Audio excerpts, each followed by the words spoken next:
sağlığınıza, bəycanın sağlığına, bala xanların sağlığına gözəl bir əd sağlığın. Saz müqəddəsdir, saz ilə başlayan dərsimizi. Bəh, bəh, bəh, bəh. Çok sağ olun,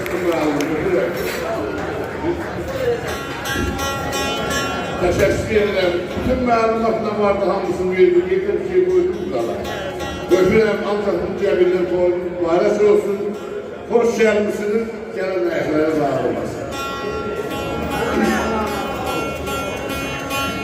Bir alçalar ucalar insan dilindən, yaxşı da yaman da gələr əlindən, süsənlər qoşuşsun göz əməlindən, xatası balası bizdən olmasın.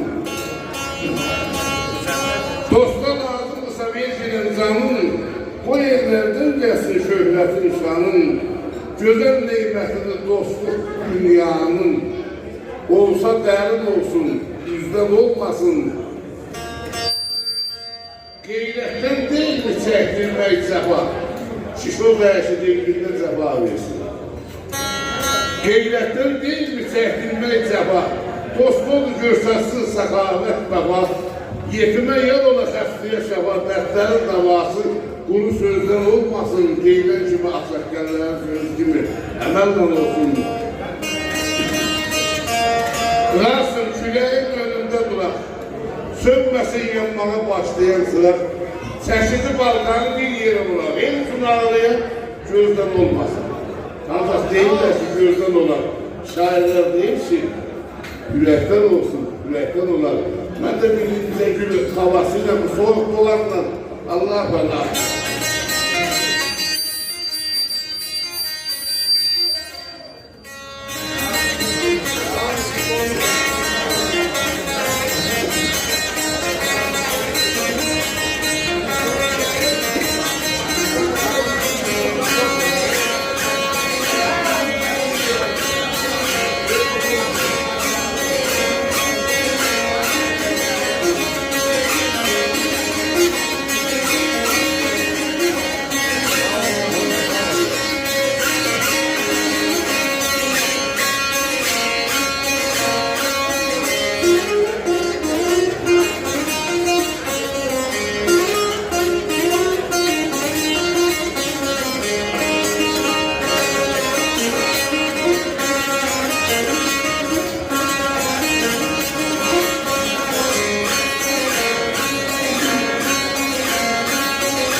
Gedirəm sevgilim, gəlirəm yenə, dolmasın gözləri halallaşan. Sən deyir küləndə şöllü basılır, qəməqər oluram, ha, halallaşanda. Qəzanın qədəri olsa düşmənə, şəhər şöhrəlindən deyilmiş mənə, gərək qəst etməsin düşmənə, halallıqlar çəkib halallaşanda.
Ses çölür dostunu aparır yanını. Hamımız abi sevse yarını, seven üç gününü alallah şanda.